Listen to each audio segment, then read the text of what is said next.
Buenas tardes a todas las personas que nos acompañáis en esta maravillosa y calurosa tarde del mes de mayo, a esta 15ª jornada que organiza la Asociación de Fibromialgia de Carmona, la cual tengo el honor de presidir. Antes de nada, me gustaría saludar a las personas que me acompañan en la mesa. El señor alcalde, don Juan Ávila. Buenas tardes.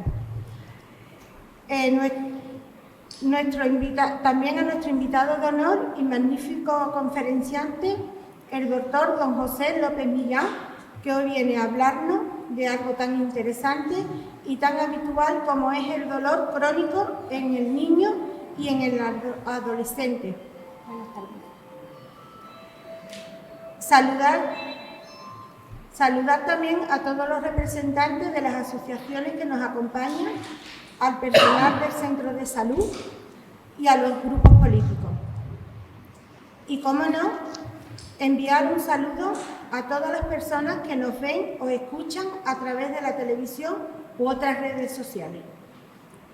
Como sabéis, mañana, día 12 de mayo, es el Día Internacional de la Fibromialgia y como todos los años hemos preparado unas jornadas muy interesantes que deseamos que disfruten.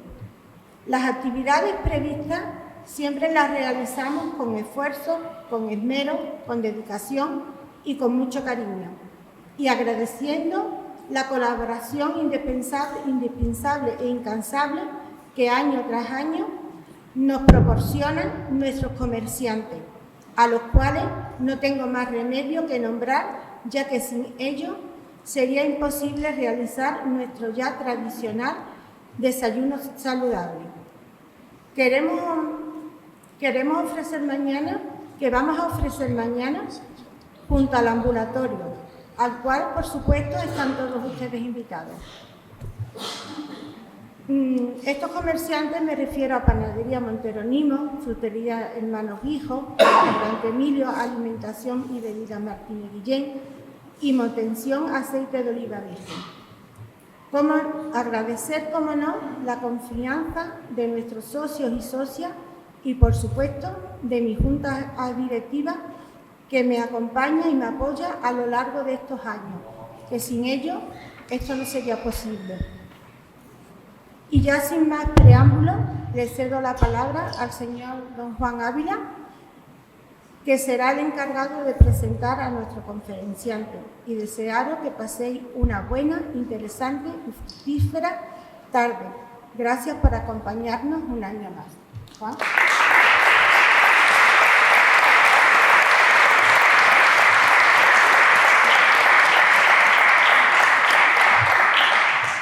Bueno, muy buenas tardes, bienvenidos a todas las personas que en el día de hoy, también pues a Televisión Carmona, pues que va a llevar a todos los hogares. Yo creo que es un día muy especial y me gustaría en primer lugar pues saludar y agradecer en primer lugar al doctor José López Millán, porque una vez más pues se ha ofrecido con su generosidad a hablar de algo creo que tan importante e inherente al ser humano como es el dolor. Cualquier patología lleva añadido esa parcela del dolor que gracias a Dios y gracias al esfuerzo de muchas personas como él, se hacen muy llevaderos muchísimas enfermedades pues que tiempos atrás pues, eran prácticamente invalidantes, ¿no? Y gracias a ese esfuerzo pues sobrellevamos, como digo, las enfermedades. Quiero agradecer enormemente también la labor de AFICAR, aunque nos vemos durante todo el año muchas veces, ella hace sus actividades, próximamente haremos ese referéndum que hacemos siempre para toda la población, ese desayuno saludable. Pero quiero decir que una asociación como AFICAR es un vehículo indispensable para muchas personas pues, que entran en esa enfermedad de la fatiga crónica, de lo que hablamos muchas veces de la fibromialgia, ¿no? Tan oscura y que muchas veces pues, esa incapacidad que genera pues, necesita de la ayuda, necesita de la información, necesita incluso de la terapia que ellas ponen en marcha con los talleres de pilates, de gimnasia, de mantenimiento, de actividades manuales. Es decir, hacen un trabajo extraordinario durante muchos años y yo creo que es de justicia, querida presidenta, siempre agradecerte la labor que hacéis y en esta ocasión también felicitarte pues por traernos una vez más la posibilidad de una persona como José Manuel. Yo tengo que ser imparcial a la hora de presentarlo, perdonadme, pero a José Manuel no solamente lo admiro como profesional, sino que lo quiero como amigo. Conozco a José Manuel desde su época de estudiante, he visto su trayectoria profesional durante muchos años, su vocación, su esfuerzo por mejorar, su esfuerzo por participar y bueno, muchas personas de Carmona lo conocéis, ¿no? Porque esa vocación se traduce luego en la amabilidad con que trata a sus enfermos y sobre todo su sacrificio, porque al final todos progresamos en nuestras vocaciones y detrás hay muchas horas de trabajo, de esfuerzo, de congreso, de sacrificio, ¿no? Voy a leer brevemente porque si tuviera que hablar todas las comunicaciones públicas, todos los congresos donde ha ido José Manuel por cualquier parte del mundo, nos llevaríamos parte de la conferencia hablando de él. Pero al menos voy a hacer una referencia para que tanto las personas que nos acompañéis en el día de hoy, a los que también agradezco la presencia de varios miembros del equipo de gobierno, representantes de la corporación municipal, de asociaciones, pero que tengáis al menos una referencia de la persona que hoy nos va a hablar precisamente el dolor en el niño y en el adolescente. José Manuel es onubense, nació en Palos de la Frontera en el año 67, ayer, es una persona súper joven. Le decía antes a José Manuel, digo, en el currículum todavía no teníamos cara, José Manuel, pero también los años pasan. Pero eso es bueno, porque eso también significa experiencia, significa ese camino que recorremos todas nuestras profesiones, con nuestros errores y con nuestros aciertos, y que sin duda acrecenta, ¿no?, su credibilidad y hace, en el caso de él, pues una persona absolutamente referencia en estos momentos en España, y lo digo con absoluta rotundidad, es un referente en España en cuanto al tratamiento del dolor. José Manuel es licenciado en Medicina por la Universidad de Sevilla en el año 91, doctor en Medicina por la Universidad de Sevilla en el 2016, especialista en anestesiología y reanimación en 1997, formación, y además yo tuve la suerte de ser testigo presencial de aquella formación que realizó en el Hospital Universitario Virgen Macarena de Sevilla. Máster en Tratamiento del Dolor por la Universidad de Salamanca en 2006, máster en Fisiopatología del Dolor por la Universidad Autónoma de Barcelona en 2008, miembro fundador del Grupo Español de Neuromodulación de la Sociedad Española de Anestesia Regional y Tratamiento del Dolor, jefe de la sección de la Unidad Integral de Estudio y Tratamiento del Dolor del Área Hospitalaria Virgen Macarena de Sevilla desde los años 2005 al 2009 y dedicado desde el año 2002 al estudio y al tratamiento del dolor crónico, y ha promovido el abordaje integral del dolor agudo y crónico en su área sanitaria a través de un proyecto de desarrollo multidisciplinar, hospitalario e internivel. Director de la Unidad Clínica de Gestión de Anestesia y Bloque Quirúrgico del Hospital Universitario Virgen Macarena de Sevilla de 2009 a 2013, ha desarrollado las bases de la gestión clínica de anestesiología y gestionado la integración de 4 servicios y una cátedra de anestesia desde el punto de vista asistencial como docente e investigador en una unidad de gestión clínica para la gestión del bloque quirúrgico. Jefe de servicio de anestesiología y reanimación y tratamiento del dolor del Hospital Universitario Virgen Macarena de Sevilla desde 2009 y director de la Unidad Integral de Estudio y Tratamiento del Dolor del Área Hospitalaria Virgen Macarena de Sevilla desde 2017. Académico correspondiente de la Real Academia de Medicina de Sevilla, y ahora desarrolla una línea de investigación clínica en el estudio y tratamiento del dolor en colaboración con otras unidades a través de proyectos competitivos con financiación pública, telemedicina, y no competitivos de financiación privada como es la farmacocinótica de opioides.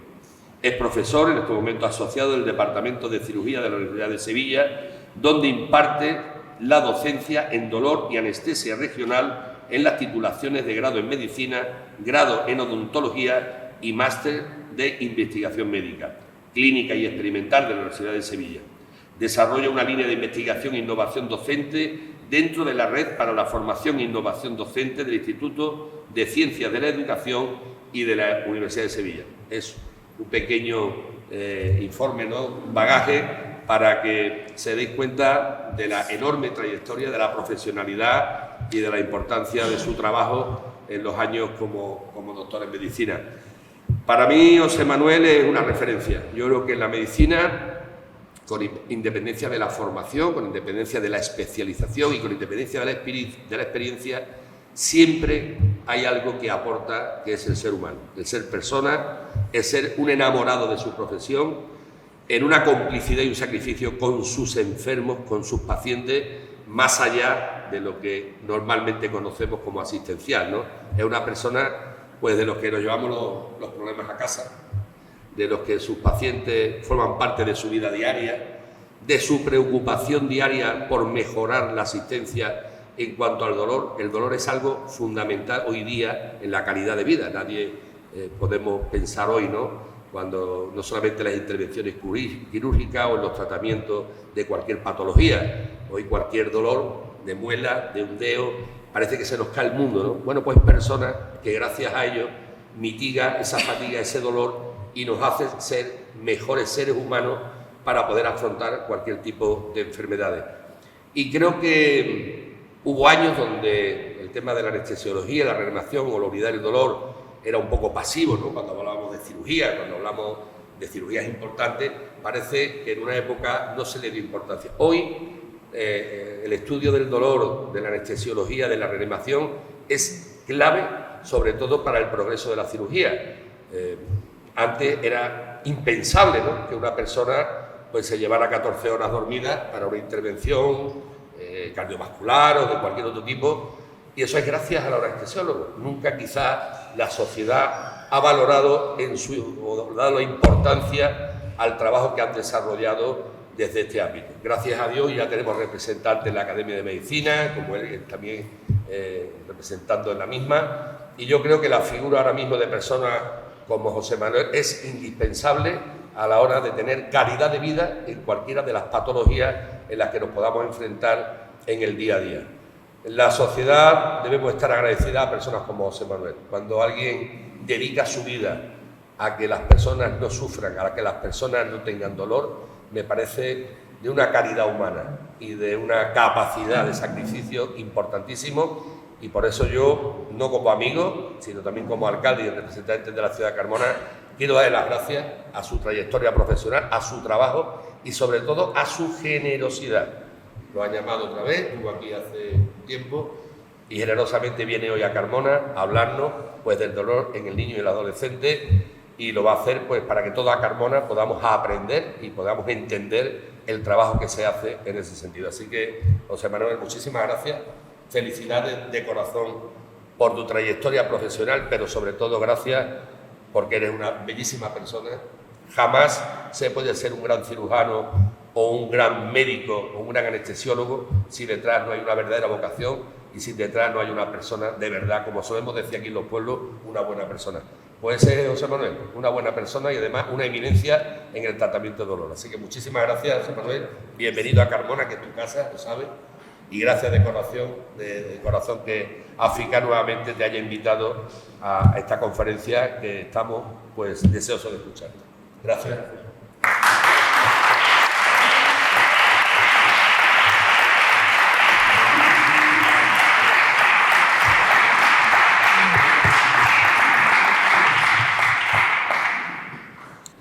Muchísimas gracias por vuestras palabras. Yo, sinceramente, bueno, no merezco tanto elogio.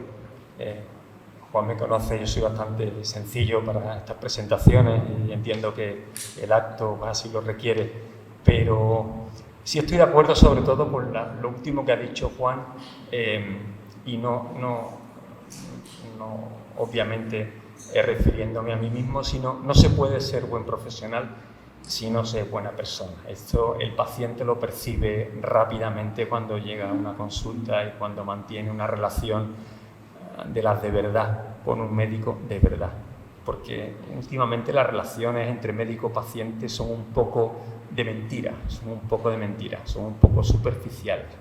Y yo, al hilo de esta presentación, como digo, totalmente inmerecida y exagerada por parte de Juan, que sé que lo es, lo mueve el cariño, sí tengo que decir que si yo tuviera que definirme o presentarme aquí, pues diría, bueno, soy una persona con vocación de ayudar a través de la medicina, pues yo soy un médico que intenta entender y atender a las personas que sufren de algún tipo de dolencia, tanto física como emocional.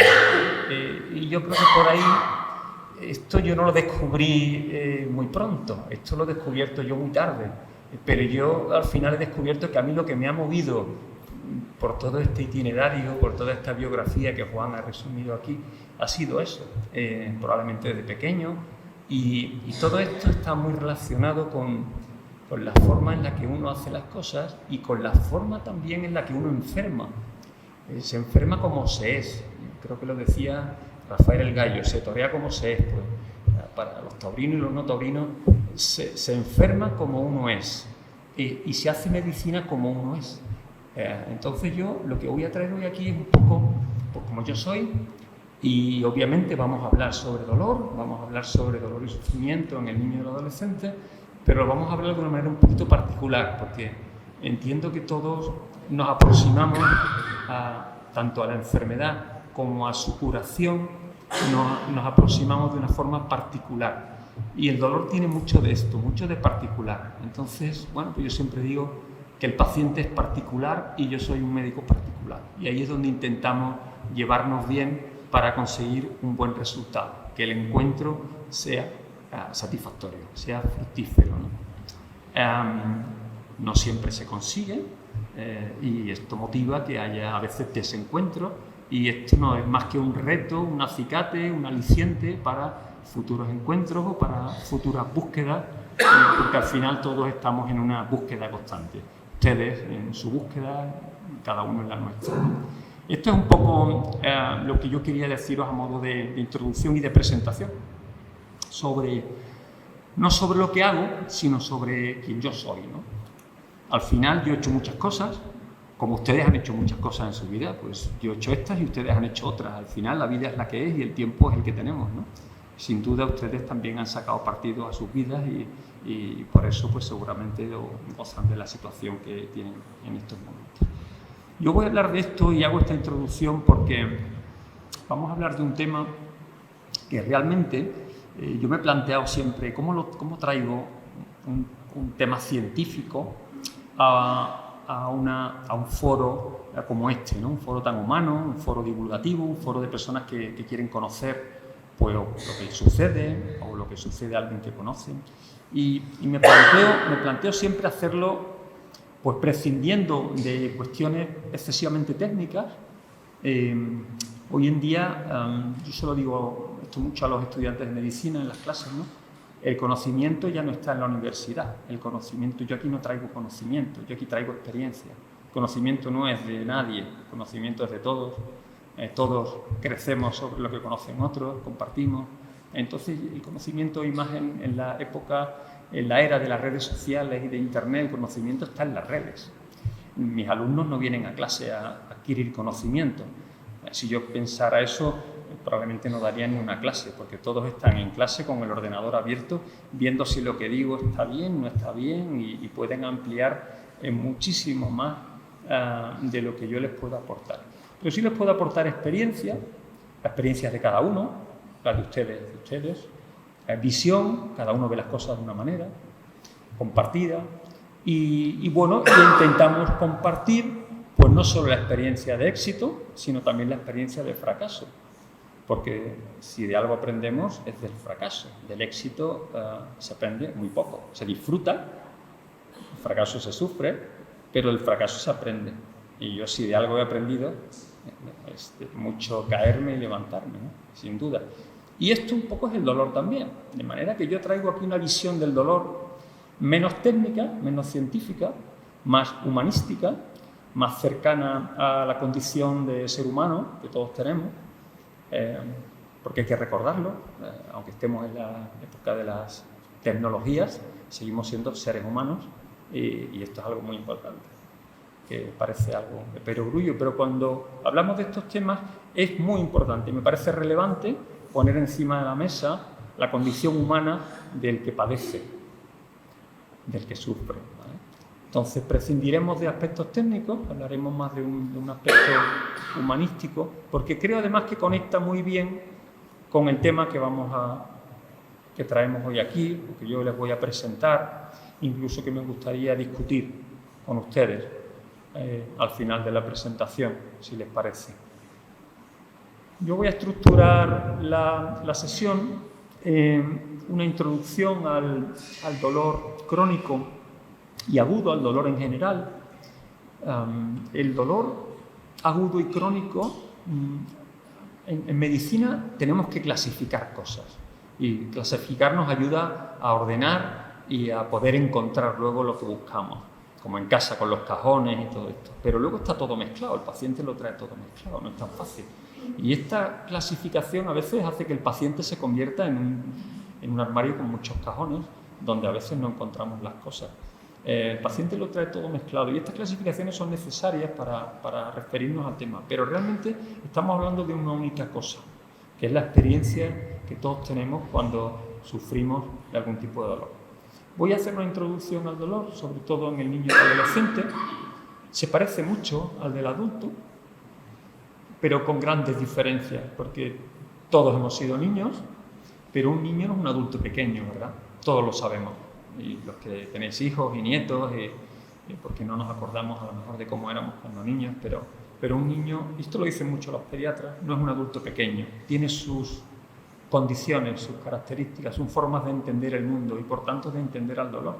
A pesar de que el dolor en el niño se experimenta, se siente de forma idéntica al del adulto. Es decir, que el sistema nervioso del niño es idéntico al nuestro. No solo en el niño, digamos que en todos los seres humanos, pero podemos decir que incluso en todos los mamíferos. Cuando se habla del sufrimiento animal, pues los que tengan mascotas, tengan perros, tengan gatos, tengan cualquier tipo de mascotas, mamíferos, el dolor que experimenta un mamífero es idéntico al nuestro, con matices, como el del niño. El dolor que experimenta incluso animales, reptiles, podríamos decir que hasta, no sé, los peces sienten dolor.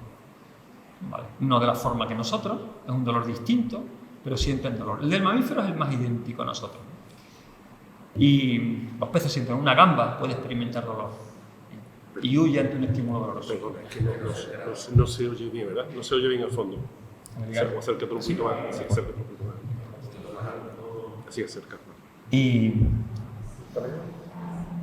entonces, volviendo al niño, podemos decir que, debido a que su sistema nervioso es el mismo que el nuestro, ¿qué diferencias tenemos así a priori? Una diferencia sobre todo de madurez. Pero no de madurez del sistema nervioso. Podríamos decir que el sistema nervioso madura muy pronto. Es el más tardío de todos en madurar. Probablemente hasta el primer año de vida el cerebro sigue evolucionando fuera del vientre materno, ya el primer año de vida del niño. Se evoluciona mucho en los primeros años, probablemente la conformación de la personalidad hasta los 7 años de vida. Pero a partir de ahí el sistema nervioso es muy parecido. Cambia la experiencia, ¿vale? El cómo se entienden las cosas, cómo se entiende el mundo, cómo se entiende a los padres. No nos entienden igual los niños pequeños que adolescentes. Bueno, por eso he hecho este matiz aquí.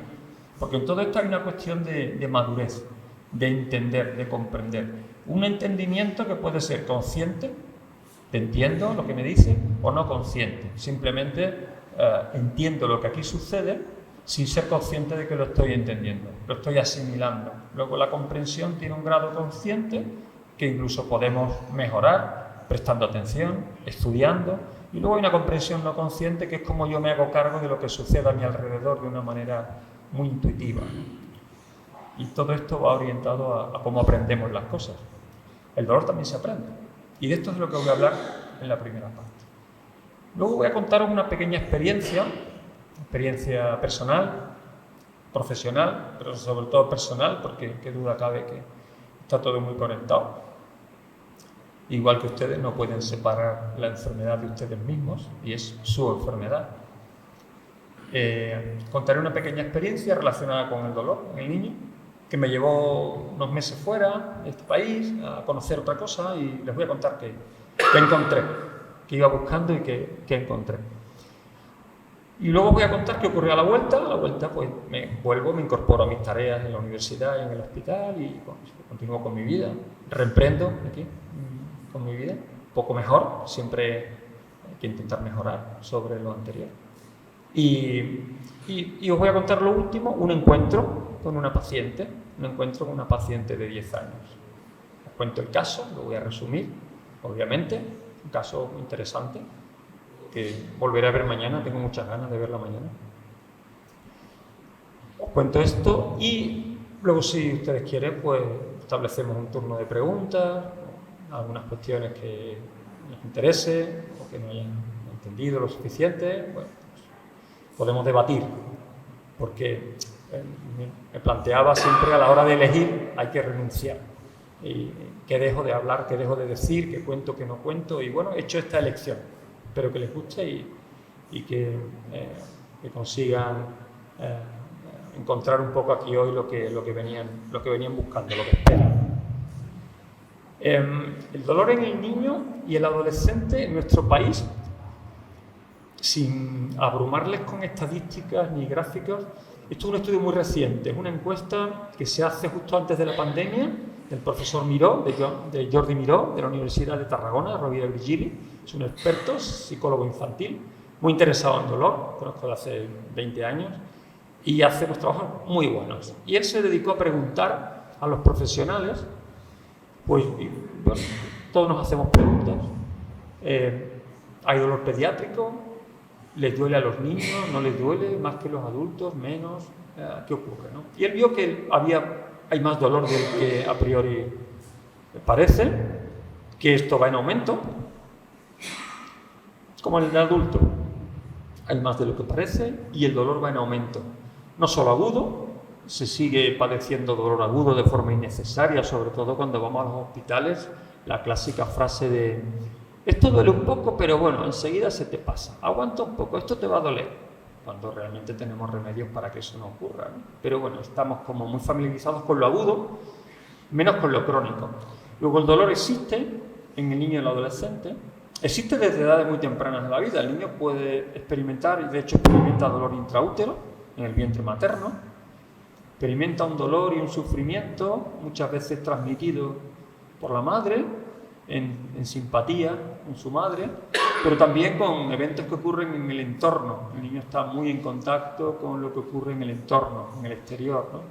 En los prematuros, a pesar de su inmadurez, experimentan dolor. Y como digo, está muy presente en nuestra sociedad, cada día más, lo cual no deja de ser algo preocupante, ¿no? Que no haya cosas mejores, sino que cada vez haya cosas peores en este sentido. No solo agudo, sino crónico, como digo. Y se manifiesta de dos formas. Con una limitación psicoemocional, el dolor produce sufrimiento, el sufrimiento lleva a la parálisis en unas ocasiones, a la agresividad en otras, a la depresión, trastornos mentales, del comportamiento. Y también se traduce en limitaciones funcionales, físicas. Estas son quizás las más evidentes. Cuando vemos que algo no se mueve, ¿no? Pues decimos, esto no se mueve. Pero cuando vemos que un niño no juega, o no corre, o no está activo, pues nos preocupa, ¿no? Cuando no socializa, son formas de manifestarse según la edad, ¿no? Bueno, pues esto es lo que sabemos actualmente. Sabemos también, y fruto de esta encuesta, un cuestionario de 15 minutos, lo hicieron unos 300 profesionales de toda España, sobre todo pediatras, también anestesiólogos y enfermeras. Reconocen que hay déficit de tratamiento, se habla de que el dolor debe tener un enfoque multidisciplinar, y esa ha sido mi lucha en los últimos años para que nos podamos integrar y trabajar junto a psicólogos, fisioterapeutas, trabajadores sociales. Pues esto no ocurre así en el niño. Se hace monoterapia, sobre todo farmacológica, se trata con fármacos, no se trata como debiéramos tratarlo. Se trata poco, por aquello de que a los niños nos da miedo darles los medicamentos y les damos las dosis más pequeñitas, y porque además sabemos que muchos de los medicamentos que usamos en el niño no están testados en niños. Se hacen estudios en adultos y el niño no es un adulto pequeño. Por encima de los 3 años la mayoría de los estudios, pero por debajo de 3 años a todos nos da miedo. De hecho, que damos a un niño de menos de 3 años, paracetamol, ¿no? Un poco más. Talsi, ¿no? Ibuprofeno, paracetamol, unas gotitas, siempre cortito, y ya se les pasará, ¿no? Esto hacemos en los hospitales. Y Incluso cuando no hacemos esto, hacemos otras cosas, no lo hacemos realmente muy bien. Así que esta es un poco la situación. Los profesionales son pocos, no están muy formados en el tratamiento del dolor en general, pero menos en el del niño. Yo puedo hablar que desde las unidades de dolor, pues somos muy pocos a los que nos gusta meternos en líos, ¿no? Porque, bueno, pudiendo tratar a adultos, ¿para qué me voy a complicar la vida con un recién nacido que el pediatra dice que le duele por los gestos que hace, pero que yo creo que no le duele tanto, ¿no? Y le voy a poner yo una cosa, con lo pequeño que es. ¿Y si le hago daño? Esto es un poco un planteamiento muy conservador, muy de seguridad, ¿no? Primero no hacer daño, esto es una máxima medicina, y entonces no me meto en ciertos líos. Y esta es la situación un poquito así de forma general del dolor en el niño y el adolescente. En el niño, bueno, cuando hablamos de dolor tenemos que hablar de dolor con todas las letras, ¿no? Esta frase es de Descartes, esto es siglo XVII, ¿vale? Es decir, que estamos hablando del dolor, ya se habla de hace mucho tiempo, no vengo a decir nada nuevo, pero sí a recordarlo. Fijaros, decía Descartes que el dolor es algo que, Descartes, para resumirlo un poco, Descartes empieza, bueno, que dice que pienso, luego existo, y que el pensamiento es lo que dota al ser humano, ¿no?, de esa cualidad humana que tiene. Habla bueno, para mí Descartes es muy cerebral, y el dolor no es tan cerebral, el dolor es más emocional, ¿no? Y aquí es donde yo tengo un conflicto con Descartes, pero fijaros lo que dice luego la letra pequeña de Descartes, que no es esta su máxima, es la que os he dicho antes, ¿no? Pero viene a decir que el dolor, que en el cuerpo también ocurren otras cosas, aparte de pensar, y que son cosas que no solo ocurren en el cuerpo, que no solo ocurren en el alma, sino que ocurren en esa línea que hay, que une, que separa, que conecta cuerpo y alma. Y ahí es donde ocurren las cosas como el dolor, las experiencias como el dolor. Luego, incluso para alguien tan cerebral como Descartes, ya intuía que el dolor tenía algo de físico, algo de emocional y algo de espiritual. Y si nos vamos al niño, ¿dónde están esas cualidades en el niño, ¿no? Pues esto es lo primero que quiero traeros para la reflexión. Cuando hablamos de dolor, ¿qué es lo que construye o donde se sustenta o donde se construye? Porque otra cuestión que me gusta a mí traer es que el dolor es una construcción. No quiere decir que nos lo hayamos inventado, pero que lo hemos construido tal y como lo conocemos, ¿vale? De hecho, cuando viene el paciente a la consulta, nos cuenta cómo se siente y nosotros construimos el patrón, construimos el dolor.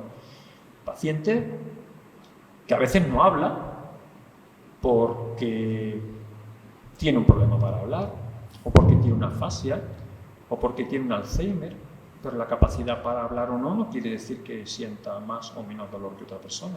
Nosotros construimos ese dolor, y en esa construcción, pues a veces nos dejamos cosas y a veces aportamos cosas que no son a lo mejor muy necesarias para la construcción del dolor del paciente.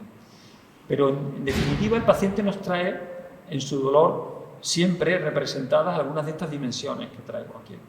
Aspectos sociales, aspectos culturales, aspectos emocionales, aspectos relacionados con la experiencia vivida, con la experiencia que han vivido a su alrededor. Son cuestiones interesantes. Y todo esto le va dando al dolor un color, generalmente un color feo, oscuro, porque si le diese otro color, pues no sería tanto dolor. Y esto a veces es interesante verlo porque si cambiamos el color, el dolor es menos dolor. Y para cambiar el color tenemos que influir, tenemos que valorar en todos estos aspectos. Necesitamos, en definitiva, conocer al paciente. Esto en una entrevista de 5 o 8 minutos, realmente comprenderán ustedes que es muy difícil. Por eso era para mí muy importante al principio presentarme, porque yo lo primero que le digo al paciente es, me presento, este soy yo, porque luego quiero que el paciente me diga quién es él. Detrás del paciente está todo esto, y todo esto es lo que da color al dolor que el paciente nos trae. En el niño, pues claro, todas estas dimensiones tienen un peso muy distinto al del adulto. Podemos comparar, por ejemplo, el dolor que tiene el niño, el dolor que tiene el padre o la madre. Pues vinculados genéticamente, vinculados emocionalmente, podríamos tener similitudes y también podemos tener diferencias, la de la experiencia. Entonces esto es una cuestión que traigo para la reflexión. Otro aspecto interesante que me parece digno de mención, no solo cómo se construye, sino cómo se valora el dolor. Hablamos del dolor como experiencia, lo vamos a definir un poquito de una forma más detallada, pero luego realmente lo que valoramos es intensidad. Me duele mucho, me duele poco, me duele aquí o me duele allí. Y no valoramos mucho más. Luego hablamos del dolor como experiencia, pero lo valoramos como una dimensión. Duele más o duele menos, ¿vale? Y esto es lo que nos preocupa, sin prestar atención a otros aspectos que sin darnos cuenta están alimentando esa sensación y alimentando esa experiencia. De hecho, cuando yo pongo el foco en alguno de esos aspectos, enfocarse en el dolor lo empeora. Si tengo un dolor y en mi vida está ocurriendo algún tipo de desgracia familiar, social o de otro tipo, el dolor va a ser mayor, todos lo sabemos, y no digamos el sufrimiento que lo acompaña. Luego esto es un aspecto que en el niño constituye un elemento de dificultad para la valoración y para el diagnóstico, más aún que en el del adulto, por lo que hemos venido comentando hasta ahora, ¿no? Y al mismo tiempo, esta experiencia de dolor tiene un impacto negativo en muchos aspectos de nuestra vida. Pues para cada uno una cuestión es más importante que otra.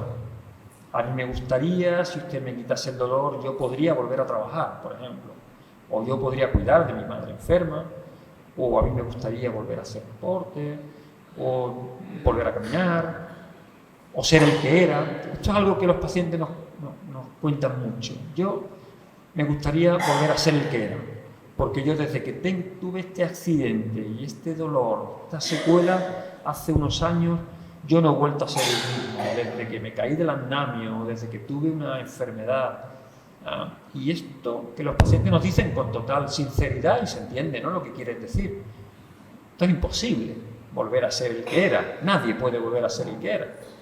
Pero es una forma de hablar que traduce mucho donde nos hemos quedado parados en nuestro desarrollo biográfico y donde se ha torcido todo en nuestra vida.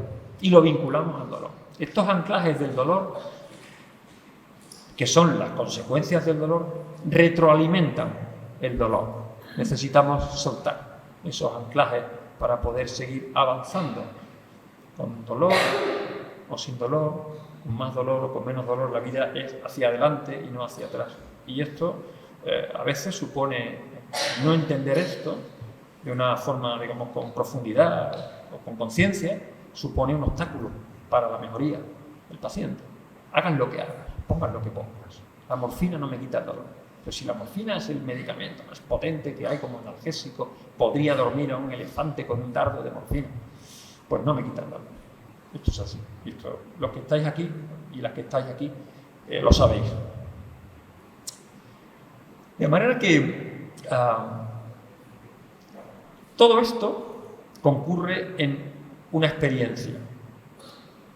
Esa experiencia llama nuestra atención y cuando nos enfocamos en ella se convierte en el centro de nuestra vida. Hablamos del dolor, enfermedad. Luego entre todos lo construimos y muchas veces luego no sabemos cómo salir de aquí. El paciente lo padece, lo va, digamos, desarrollando o se va desarrollando en su vida con sus circunstancias y luego el médico muchas veces pues lo termina de adornar con pruebas, intervenciones, diagnósticos, etiquetas, para muchas veces luego no poder aportar una salida o una solución satisfactoria. Pero le hemos puesto, eso sí, le hemos puesto muchos nombres. El paciente sale de la consulta diciendo, ya sé lo que tengo, pero no se me quita. ¿Vale? Os suena, ¿verdad? Porque esto ocurre mucho en la patología funcional. Porque os decía que en el niño hablamos de dolor y el sistema que le permite experimentar dolor es el mismo que en el del adulto y es lo que llamamos nocicepción. Este palabreja nos viene a decir que experimentar dolor es algo natural. Esto es lo que llamaríamos el dolor natural, el de me pillo el dedo con la puerta o me quemo, me pincho, me pica un bicho y puedo salir corriendo a ponerme un tratamiento que me alivie, ¿vale? Esto sería algo como natural y este es el proceso de nocicepción. El dolor sería otra cosa, el dolor sería cómo experimentamos eso, cómo lo vivimos. Lo vivimos, me lo tomo a la ligera, me lo tomo a la tremenda, cuánto sufrimiento me aporta eso, ¿vale? Y todas estas características que hemos comentado previamente son las que hacen que la misma experiencia dolorosa en dos personas distintas tengan un dolor diferente. El mismo estímulo, no hay dos personas iguales, no hay dos dolores iguales, aunque idénticamente, o sea, nuestro sistema, digamos, nervioso, la parte que experimenta el dolor, sean idénticas y funcionan exactamente igual. Ni los tratamientos son los mismos, ni funcionan igual, y todo esto lo sabéis, hay una gran variabilidad. Cuando hablamos de esta experiencia natural, es algo muy objetivo. Todos sabemos que determinados estímulos producen dolor y los evitamos. Y esto, pues el miedo guarda la viña. Esto nos ha hecho llegar hasta aquí con menos lesiones de las que pudiéramos haber tenido. Aquellas familias que de forma genética están imposibilitadas para padecer dolor, no son más felices. Están mutilados, están lesionados, tienen una esperanza de vida muy corta, porque no saben que un cuchillo corta y hace daño. Se pueden cortar un dedo cortando tomate y no lo notarían hasta verlo sangrar. Luego son vidas realmente también muy miserables, ¿vale? Cuando no se experimenta ningún tipo de dolor, ¿vale? Pero no es lo mismo que el dolor que experimentamos nosotros cuando tenemos un dolor crónico, cuando tenemos un dolor, digamos, entre comillas, que tiene repercusiones negativas sobre nosotros más allá del estímulo que lo ha producido. Decimos que el dolor natural es como más espinal. Cuando hablamos de algo espinal, hablamos de algo reflejo. Espinal se refiere a la médula espinal, donde tenemos reflejos de instantáneos, estos que tenemos casi sin pensar. Y esto se extiende a la base primitiva de nuestro cerebro, que nos permite salir corriendo de una situación de alarma casi sin saber cómo he salido de allí, pero he evitado un peligro, ¿vale? Este es el dolor espinal. Mientras que el dolor que todos conocemos y que la mayoría de vosotras y vosotros experimentáis es un dolor más cerebral. ¿Qué me está pasando? ¿Por qué? ¿Qué será esto? ¿Será malo? ¿Me moriré de esto? ¿Y si no se me quita? ¿Y si no puedo trabajar más? ¿Y ahora qué le digo a mi hijo? ¿Y ahora qué le digo a mi jefe? Los niños, fijaros, exactamente igual. Pero ¿cómo se enfrenta un niño a esto? Un niño que aún no sabe, no tiene conciencia, no tiene experiencia adquirida, pues muchas veces reacciona de forma muy parecida como lo hacen sus padres, por imitación, porque los niños aprenden por imitación. Antes de que le expliquemos algo, el niño lo está haciendo. Y los patrones de dolor también se aprenden, porque el dolor se construye. No se construye la sensación, se construye la experiencia, se construye lo que pienso, se construye cómo lo afronto, cómo me comporto. ¿Me tomo o no me tomo el tratamiento? ¿Consulto una segunda opinión, una tercera, una cuarta? ¿Voy mejor a la privada? Porque hay mejores médicos, este tipo de cosas. Esto es luego una actitud, ¿de acuerdo? Esto es una actitud interesante. Y, como digo, tiene un componente más emocional que el dolor espinal o el dolor, digamos, natural, que es más físico. Y siguiendo por aquí, yo diría que el dolor físico a mí no me preocupa tanto, y esto no sé, siempre lo dicen las personas mayores. Yo lo que no quiero es sufrir. Me lo dicen mucho los pacientes. Yo el dolor, bueno, si me tiene que doler esto, pero yo lo que no quiero es sufrir. Que sea algo rápido y sobre todo que no tenga sufrimiento. Vamos a entrar un poquito en este aspecto, porque la revisión de la definición de dolor pone mucho énfasis en estos aspectos. Para experimentar dolor no necesitamos tener ninguna enfermedad ni ninguna lesión, pero todos buscamos qué está ocurriendo ahí. Y nos cuesta mucho entender que el dolor, tal como lo percibimos, podemos percibirlo sin ninguna lesión. O una lesión que tuve, que se curó, pero me dejó un dolor. Pero ahí ya no hay nada roto, ahí ya no hay nada que no funcione, pero el dolor se queda, ¿vale? Luego el dolor y la nocicepción son distintos. Y el sistema nervioso puede funcionar bien, pero este dolor no me deja concentrarme, este dolor no me deja funcionar, yo no puedo vivir así. Y buscamos algo, alguna causa que podamos solucionar, que podamos resolver, que podamos arreglar. Esto es algo difícil de entender, pero que cada día se acerca más, desde mi punto de vista, a la realidad de algunos de nuestros pacientes, porque en otros sí es evidente, aquí hay una fractura, o aquí hay un tumor, o aquí una lesión nerviosa, pero en otros casos hablamos de formas de ser, de sensibilidades. Esto saben ustedes mucho: sensibilidad central, sensibilidad periférica, sensibilización. ¿Ser sensible es bueno o es malo? Yo les pregunto, ¿es bueno ser sensible? Nos gustan las personas sensibles, ¿no? Pero hasta un límite, ¿verdad? Porque si somos muy sensibles, ¿qué pasa? Que sufrimos mucho, ¿no? Bueno, pues esto ocurre un poco con el dolor. ¿Qué es mejor?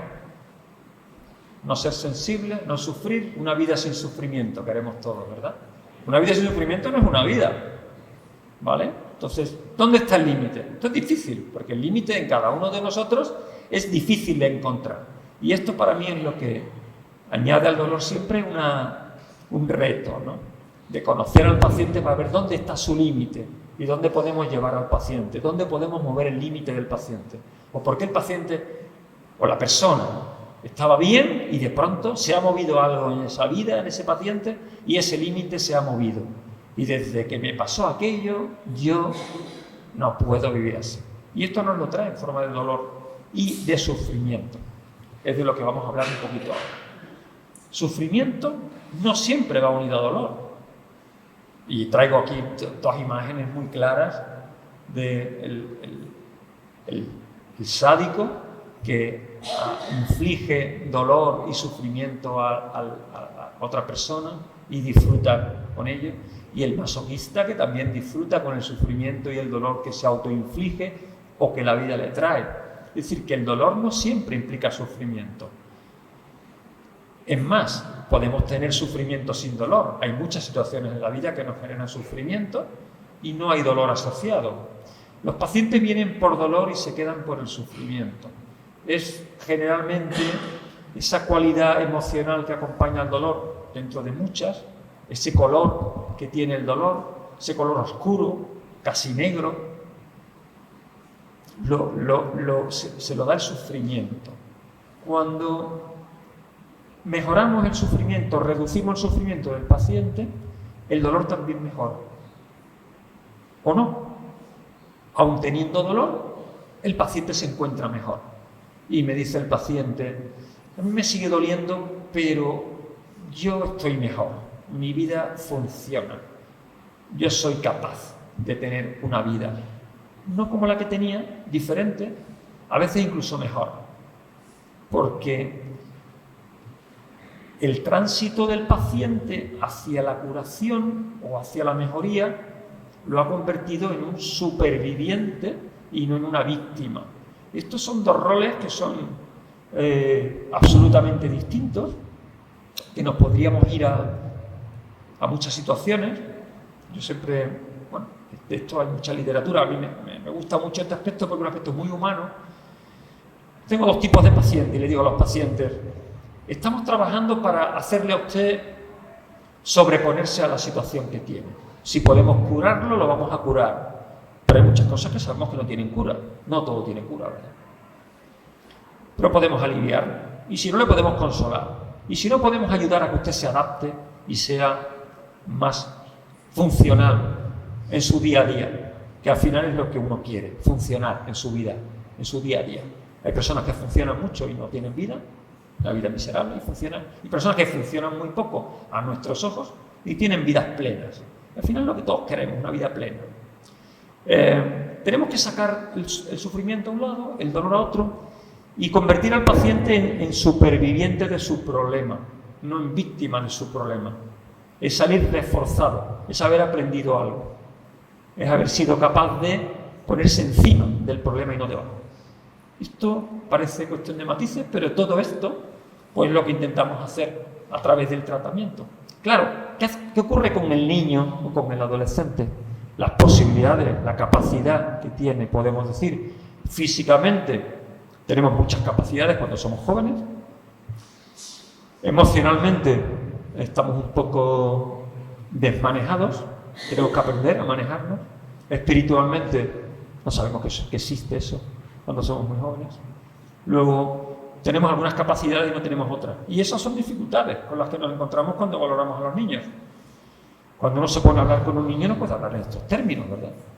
Vamos a hablarle a un niño de supervivencia, del alma, del espíritu, de lo importante que es querer en algo. No podemos hablar de eso, tenemos que hablar de Pokémon, tenemos que hablar de la gimnasia del cole, de los amigos y de los juegos, ¿vale? Pero tenemos que llevar a una situación de supervivencia, super en cuanto a superior, a reforzado, y no de víctima. Porque si el niño asume el papel y el rol de víctima desde pequeño, será una víctima toda su vida. Y el dolor no lo abandonará nunca. Aquí os he traído algunos aspectos que son moduladores del sufrimiento. Se sufre de forma distinta en función de estos aspectos, ¿vale? El sufrimiento no es lo mismo aquí que en África. En África, creo que lo he comentado aquí en alguna ocasión, he venido la tercera vez que vengo a Carmona, me gusta mucho, la verdad. En África no se sufre igual que aquí. En África los niños no lloran, y lloran poquísimo. Es curioso, a pesar de todo lo que hay allí, de las cosas que hacemos. Yo cuando he ido a África he ido a ayudar, he ido a hacer salud ocular, intervenciones oculares, pequeñas cirugías, a enseñar cómo cuidarse de algunas cosas y aprender a África. Se aprende mucho de personas que tienen esa capacidad de sobrevivir cada día a la adversidad. Luego también yo he aprendido mucho, siempre digo, aprendo más cuando voy que de lo que puedo yo enseñar. Los niños no lloran, las personas, lo que para nosotros es un sufrimiento, para ellos no lo es. Ellos tienen otro tipo de sufrimiento, tienen una capacidad de aceptación muy grande. Y el sufrimiento viene por no aceptar muchas veces lo que nos trae la vida. Luego, todos estos moduladores del sufrimiento, qué casualidad, son moduladores del dolor. En función de la edad, duele de forma distinta. En función de las hormonas, duele de forma distinta. Hombre, mujer, diferentes edades. En el niño esto es igual. La ansiedad. Si tengo ansiedad, todo duele más. Igual que si estoy deprimido.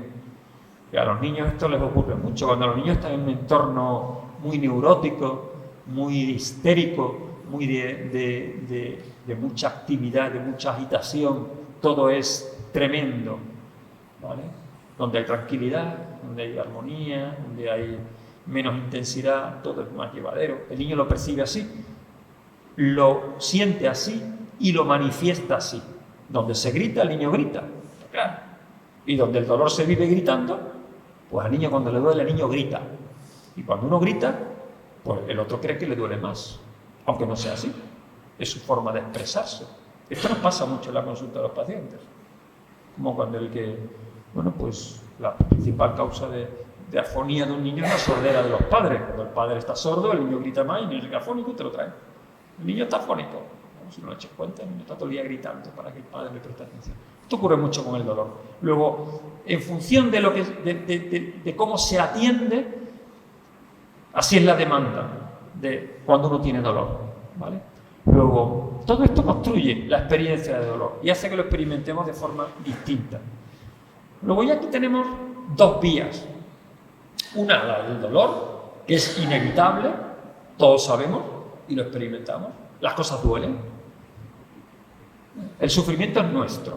Aquí ya decidimos si somos víctimas o supervivientes. Bueno, o verdugos, ¿no? Esto no vamos a hablar. El sádico no vamos a hablar. Podemos ser víctimas o verdugos, ¿no? Bueno, también podemos ser supervivientes. Entonces, este camino sí lo decidimos nosotros. No es un camino que podamos decidir y nos convirtamos en eso de la noche a la mañana, pero sí un camino por el que podemos caminar y hacia el que podemos tender. Al final la vida es un proceso. Yo no voy a conseguir ser mejor persona hoy, pero lo voy a intentar. Mañana lo vuelvo a intentar. Igual que buen profesional, pues intento todos los días.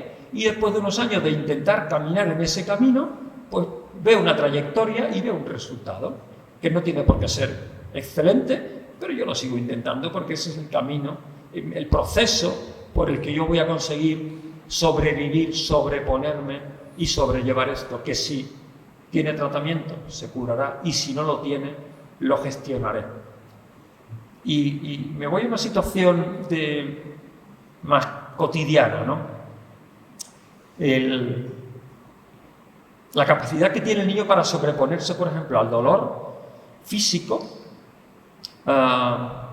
en pruebas atléticas, deporte, ¿no? Los niños que compiten se lesionan y tienen un gen competitivo muy alto. Los niños entre ellos son terribles. El otro día, viendo jugar a mi sobrino Gonzalo al fútbol, salió uno allí que le dieron una patada, lo tuvieron que sacar bueno, y el chaval no dejaba de andar por la banda animando a los compañeros con el tobillo así, que se tuvo que llevar al hospital, seguro una 15 grado 3 o una fractura. Están ahí que si lo hubiese puesto el entrenador sale otra vez a jugar con el tobillo roto. Esto un adulto no lo hace. O sea, los deportistas de élite, que puede ser, y dependiendo de qué deportista. Un ciclista sí, un futbolista no, ¿vale? Luego, todo esto es experiencia.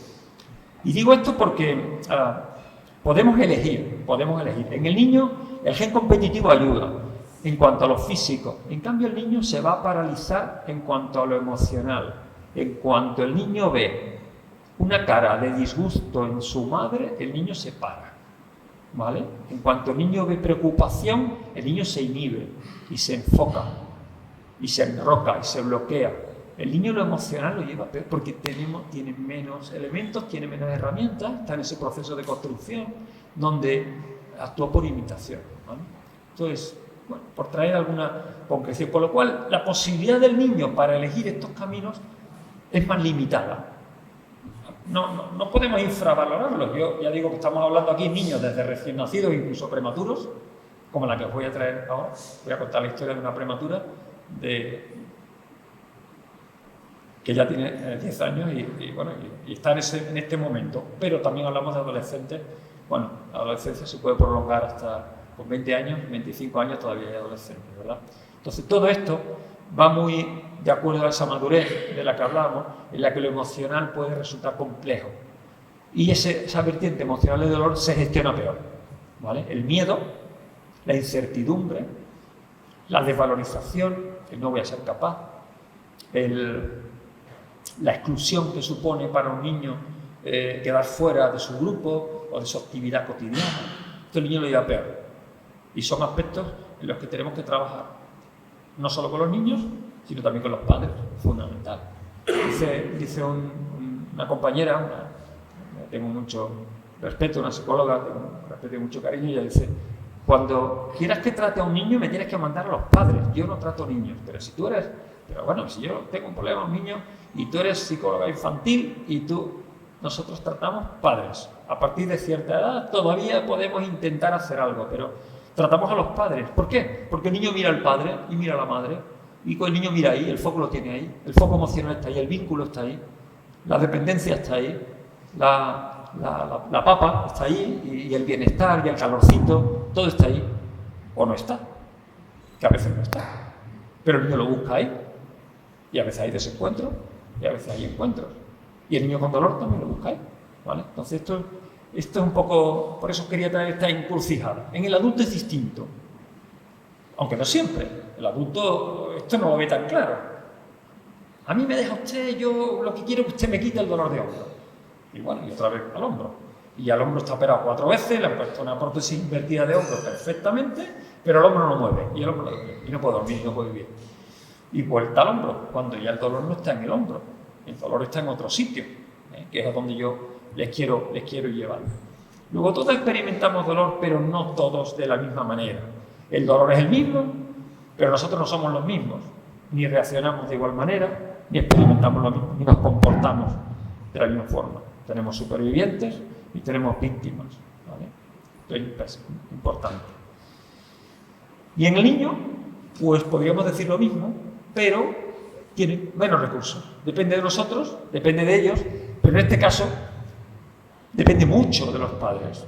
En la construcción, nadie duda de que los padres quieren lo mejor para sus hijos, nadie lo duda. En las peores situaciones, yo siempre digo que incluso en las peores relaciones de padre e hijo, si no lo hacen mejor es porque no saben. porque no quiero que nadie, sabiendo, teniendo conciencia, vaya a infligir un daño, vaya a desatender, vaya a hacer. No lo saben hacer de otra manera, probablemente sus vidas han sido así, han crecido de esa forma, han aprendido esto y uno hace pues, lo que sabe hacer. Y no, si pudiera hacerlo mejor, probablemente lo haría, ¿no? Luego, en la construcción del dolor tenemos aspectos genéticos, y cuando digo genéticos, hay muy pocas alteraciones genéticas que produzcan dolor. He contado antes algunas. Cuando hablo de genético, hablo de hereditario, ¿vale? De padres sensibles, hijos sensibles. Bueno, generalmente, con excepciones, ¿vale? Vamos a dejarlo ahí. Sensibilidades, ¿no? Especialmente sensibles. Sensibilizaciones, sí. Comportamientos también. ¿Qué nos dice la epigenética? La genética nos dice que mirando nuestros genes, ¿cómo vamos a ser? Y eso desde que veo a un niño de pequeño, pues esto sale al padre, sale a la madre, y luego lo ve igualito, ¿no? La genética nos dice esto, con variaciones, afortunadamente. Y la epigenética nos dice lo contrario. Nuestros comportamientos, nuestra forma de ser, puede producir cambios en nuestros genes y lo podemos pasar a la descendencia.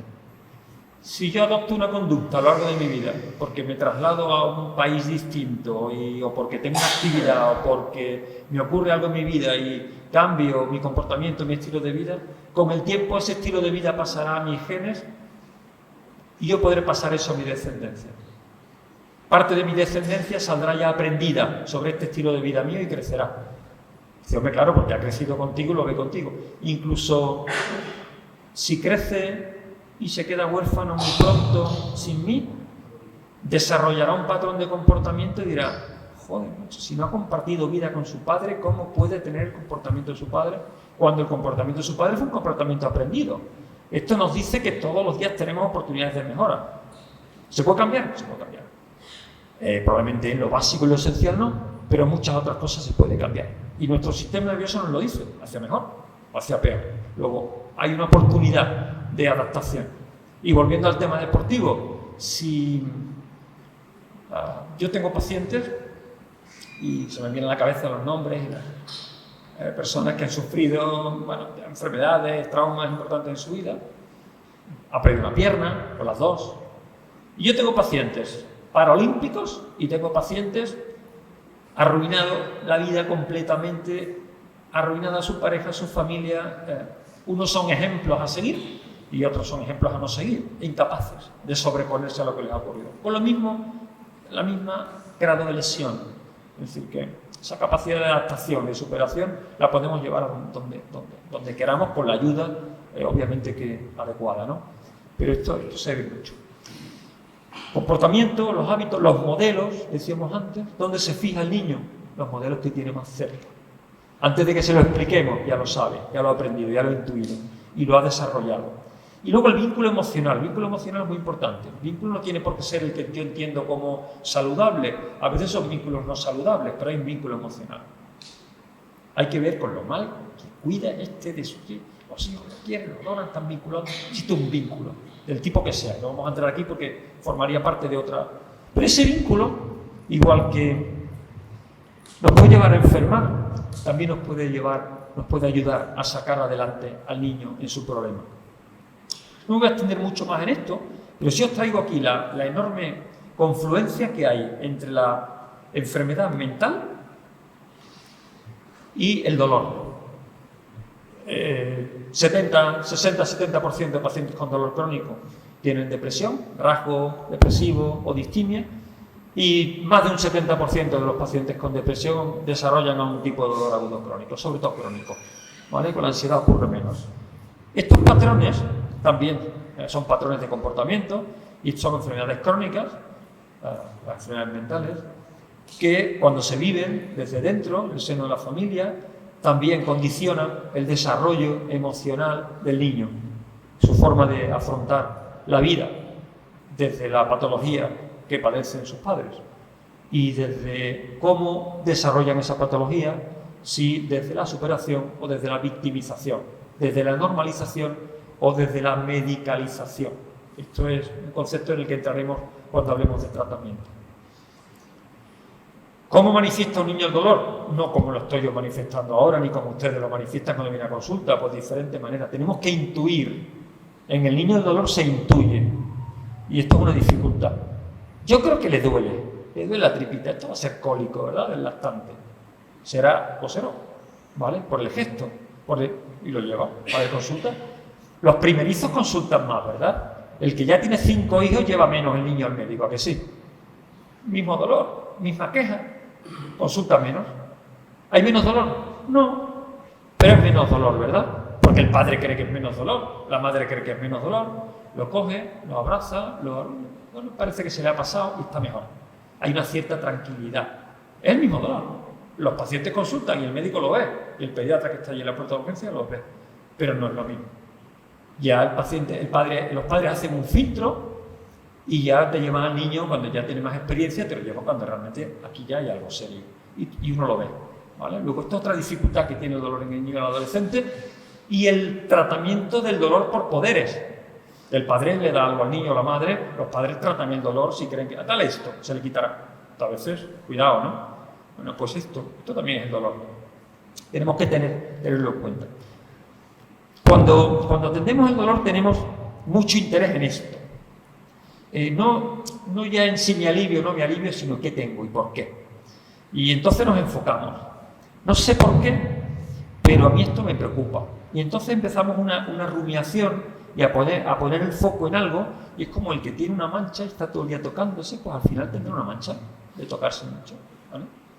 Pues esto pasa igual. Cuando lo enfocamos, el dolor crece. Y cuando nos enfocamos en otra tarea, el dolor disminuye. ¿O no? ¿De acuerdo? Importante. Y luego nosotros como profesionales muchas veces nos empeñamos en ponerle etiquetas a las cosas.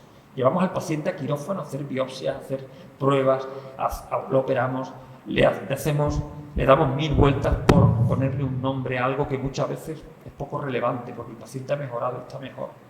Y la situación está camino de normalizarse y nosotros la medicalizamos mucho, cuando deberíamos acompañar al paciente y no intervenir tanto, sobre todo cuando el proceso está en vías de resolución o cuando no hay una situación alarmante, ¿vale? Y lo vamos a traer luego con el caso clínico, porque buscamos la causa, nos encanta buscar la causa. Yo digo, bueno, no siempre encontramos la causa, no sabemos todo, y yo esto es algo que con los años he ido aprendiendo. No se puede saber todo. Y yo a veces, y la sinceridad al paciente se lo digo. ¿Cómo le vas a decir que no sabes lo que tiene? Me dicen los residentes, los compañeros. Digo, sí, que no lo sé. Pero sí le digo que lo voy a intentar saber, que le voy a acompañar, que voy a intentar, que voy a estar con él y que voy a intentar ayudarle, sepa o no sepa lo que tiene. Que al final el paciente lo busca. Porque si nos empeñamos en las etiquetas, a veces generamos más daño que beneficio o que ayuda, ¿no? Buscamos justificar lo que hacemos, justificar nuestra actuación. Y esto es muy típico en la medicina privada. Si el paciente viene y paga, yo tengo que hacer algo. Justificar que vuelva. Y esto creo que es algo que nos ha llevado por unos derroteros que al dolor le hace mucho mal. No digo que no haya que tener recursos, no haya que tener unidades, no haya que dar atención, pero creo que en un justo equilibrio, un equilibrio sano, saludable, en todos los aspectos para el paciente.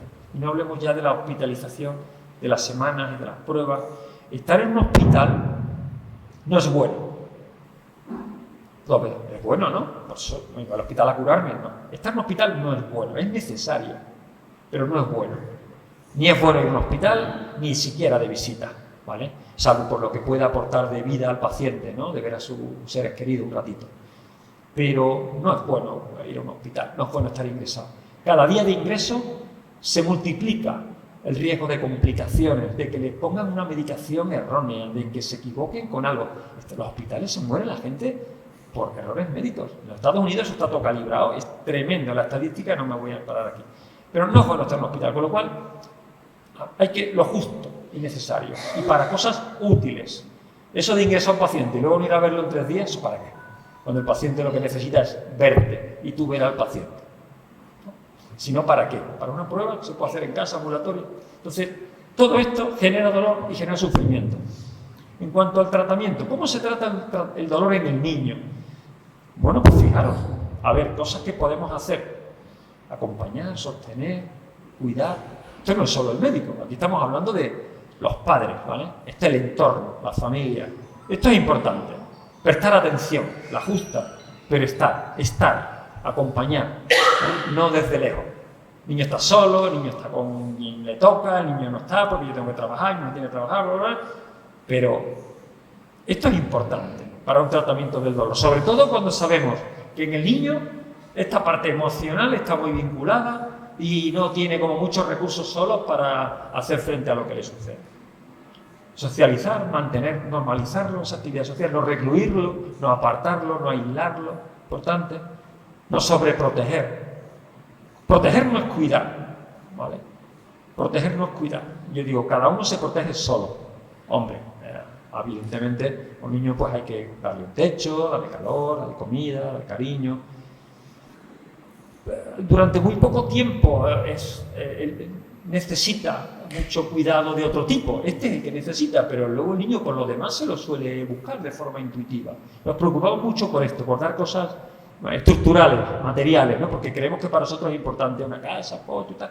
Pero las cosas no materiales, lo no tangibles es más importante para el niño y para su problema, porque cuando él se siente enfermo de una forma distinta a cuando se siente enfermo el adulto.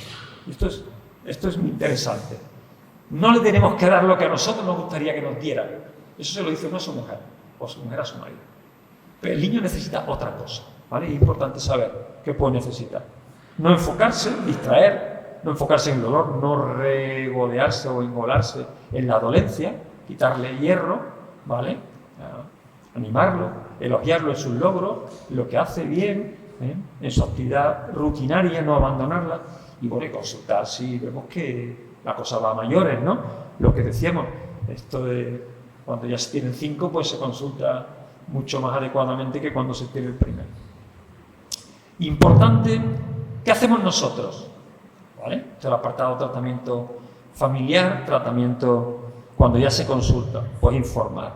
Esto es muy importante, lo que estoy haciendo aquí, de forma resumida. Informar y preparar. ¿A quién? ¿Al niño? No, a los padres. Primero tranquilizar a los padres. Si no hay tranquilidad en los padres, no hay tranquilidad en el niño. Muy importante. Luego, todo esto es para los padres, al niño también. De otra manera, el niño se le informa de otra manera. Ahora os cuento un caso, ¿vale? Animarlo a todo este tipo de actividades que muchas veces los padres no caen o no reparan en que tengan que hacer. ¿Podrá o no podrá? ¿Puede el niño hacer? Claro que puede, esto no puede. Educar en este sentido, ¿vale? Abrazarlo, tocarlo, acariciarlo, masajearle, esto de no te vayas, no te muevas, todo lo contrario, ¿vale? Muy importante en este sentido, porque el niño todo esto le va a hacer gestionar de una forma muy diferente su patología, distinto a la del adulto, obviamente, ¿no? El trabajo, la actividad de la casa, otra cosa. El niño está exento de todas estas tareas y debemos potenciar todo esto que estoy diciendo. La fisioterapia, las visualizaciones. Esto es algo que se trabaja en el adulto, que en el niño funciona muy bien. La capacidad de imaginación del niño, esto es infinito. A eso vamos perdiendo. Conforme nos hacemos adultos, dejamos de imaginar y nos quedamos ahí de realidad hasta el cuello. Estoy de realidad, ¿cómo estás? De realidad hasta el cuello. Esto es fatal. Entonces, como un árbol que solo tuviera raíces, así nos vamos convirtiendo, ¿no? El niño es todo lo contrario. Entonces podemos tirar de estos aspectos de visualizar cosas agradables que en el niño va a tener un impacto brutal. En el dolor sí, en el dolor. El niño se cae y tan pronto lo recoge y lo abraza, el niño deja de llorar, el niño tiene un efecto, aparte que el abrazo, por ejemplo, los niños pequeños, cuando se abrazan, si lo abraza la madre lo notan, mucho mejor. Cuando les ponemos el chupete o cuando toman el pecho, se liberan endorfinas, liberan opioides endógenos, tiene un efecto analgésico puro, no solo emocional. No es, no, ya con la madre, no. Es que esto tiene un efecto beneficioso que luego se va perdiendo. Perdemos esa capacidad de abrazar y de que nos abracen. Os traigo aquí la segunda parte, mi experiencia. Este hospital tan bonito, no es español, ya quisiera yo. No hubiese tenido que estar lejos. Este es el hospital de la Reina Victoria, de Montreal. Un hospital nuevo, el antiguo es precioso, el antiguo es como de un castillo de esto de Harry Potter, muy antiguo, está como edificio allí para visitas. Este es el hospital nuevo. Y aquí hay un hospital pediátrico fantástico. Y yo fui a hacer dolor allí estuve 3 meses, hace un par de años. Justo ya, todavía en la pandemia, estábamos en pandemia, sí. ¿Y por qué fui allí? Bueno, de vez en cuando hay que salir, hay que poner perspectiva. Hay que intentar ver si lo que uno está haciendo, contrastarlo, que hacen otros. ¿Estaré yo en lo cierto? ¿Estaré yo por el buen camino? Me tengo que resetear y ver qué hacen otros. Y estando allí, haciendo dolor, en un hospital, la verdad es que muy prestigioso, pues está esta unidad de dolor pediátrica. Digo, una unidad de dolor pediátrica. En España os puedo decir que no hay ninguna. En Andalucía no hay ninguna. No tenemos unidades de dolor pediátrica. Son de adultos. Y algunos hacen algo de niños, pero muy poco. Y bueno, debo aprovechar esta oportunidad. Entonces hablé con mi compañero allí, mi jefe, lógicamente. Quiero ir un par de días a la semana a ver niños porque, bueno, yo no fui a hacer niños allí, a ver niños, ¿no? Pero os voy a decir por qué. Porque a pesar de lo que dice la encuesta de Jordi Miró, a mí no me consultan por dolor pediátrico, muy poco. Consulta muy poco. Habrá, pero algún niño con problemas tiroideos, algún niño con cáncer, toleran mucho mejor el dolor que los adultos, mucho mejor. Consultan poco, se quejan poco. Y los médicos que los tratan, los pediatras, los consultan muy poco. Se entiende que lo tratan ellos. Pero como para tener una unidad, yo pregunté en mi hospital y aquí no hay tantos casos. Y cuando hay casos raros, no suelen llamar.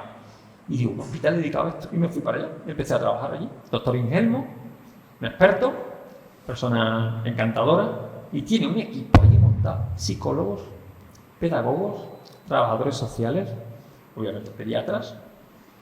¿Qué más tiene allí? Bueno, enfermeros, enfermeras, lógicamente, anestesiólogos, gente aprendiendo allí de todo el mundo, tenía un italiano allí con él. Digo, Pablo, para todo esto da tantos niños malitos con dolor crónico y aquí en Canadá, ¿qué pasa aquí? Bueno, pues empecé a pasar consulta con él y allí era quirófano y hacíamos cosas. No hace nada que no hiciéramos aquí o que no pudiéramos hacer aquí, pero me llamó mucho la atención estos niños, veíamos de todo, niños, adolescentes, eran todos niños con problemas psicoemocionales. Todos. Allí no veíamos un niño que tuviera una neuropatía diabética o que tuviera... No. O que tuviese, bueno, pues una enfermedad de niños que produce dolor, un hipotiroidismo. No, veíamos niños con cuadros funcionales, que a su vez tenían padres disfuncionales, padres separados, problemas de bullying en el colegio, problemas de maltrato, problemas de desarraigo, problemas, veíamos, y era todo, y dices, bueno, pero tenían dolor, todo les dolía. No podían andar, dolor en la cadera, un clic en una cadera, dolores de espalda, dolores de hombro, dolores funcionales de todo el cuerpo, cansancio, fatiga crónica. Esos eran los cuadros que veíamos allí. Y yo decía, bueno, ¿y estos pacientes dónde están en España? ¿No? Yo decía, ¿dónde están estos pacientes en España? Entonces me llegó una sorpresa, porque tienen que estar, ¿no? Yo siempre digo, lo que pasa allí pasa aquí. Hombre, tenemos Canadá, es un entorno distinto, es una sociedad distinta para muchas cosas, ¿no? Es parte francófona, todo parece hablar francés, pero son muy parecidos a nosotros. Bueno, donde hay una atención, esto también ocurre, ¿no? Cuando tú creas el servicio, aflora la demanda. Si pusiésemos una unidad, los padres consultarían y vendrían casos y tendríamos pacientes. Si hubiese una unidad de dolor pediátrica, estoy seguro que se llenaría, como cuando se abre una unidad de pie o de mano o de oftalmología de polo posterior, se llena. ¿Por qué? Porque surge la demanda. Y no es que la gente se lo invente, no, pero el que tiene una duda o una molestia o un problema o consulta. Y cuando uno consulta, pues cuidado con lo que consulta, porque a lo mejor se cumple y aparecen otras cosas y empieza a tirar del hilo. Caramba, yo llegué aquí por una cosa y me han sacado de todo. Bueno, vale, sí, porque si yo le pongo a Juan una lupa, empezaré a verle muchas cosas, y si le pongo un microscopio le veré más, y si le pongo ya un microscopio electrónico diré, Juan, tiene bichos ahí para matarte. Claro, es así, pero bueno, él funciona. Pues mientras uno funcione, hay que seguir. Y esto es lo que pasa allí. Entonces el concepto de disfunción viene un poco por ahí. Yo regresé con mi experiencia, muy satisfactoria, y volví mejor que fui, afortunadamente, aprendí mucho y vine como renovado. Hay cosas que estoy haciendo bien y hay que seguir, y hay cosas que no estamos haciendo bien y tenemos que mejorar.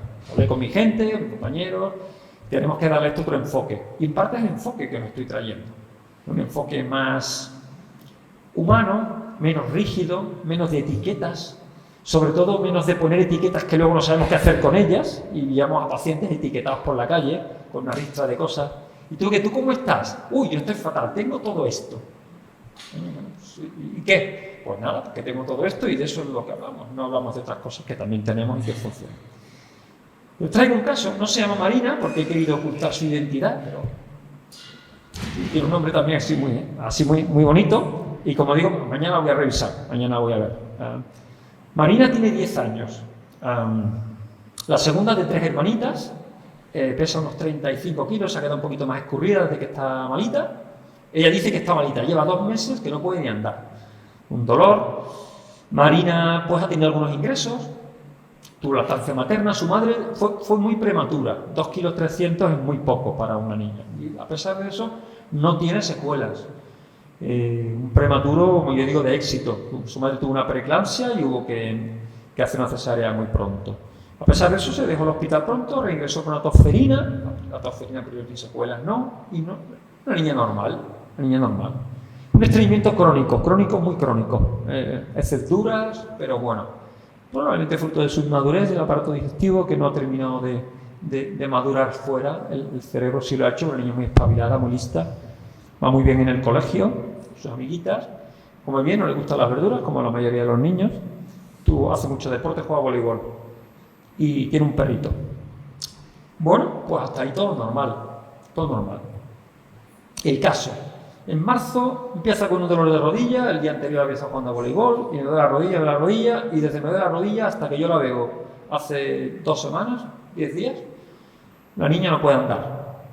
Me duele el pie, de calambres por el pie, de no me puedo poner el calcetín, de la pierna no se me puede rozar, de me duele detrás del hueco de la rodilla, un poquito por detrás. Y bueno, los padre empresario, deportista, competitivo, federado, madre, buena familia, seguro privado, se conocen todas las clínicas de Sevilla, Hispalense, La Madruga, todos los grandes médicos, lo ha visto todo Dios. Muy bien además, gente muy competente, muy buenos profesionales, me consta, muy buena atención. Pero la niña empeorando, perdiendo peso, deja de comer, deja de ir al cole. La pierna es normal, salvo por el dolor. Normal es normal.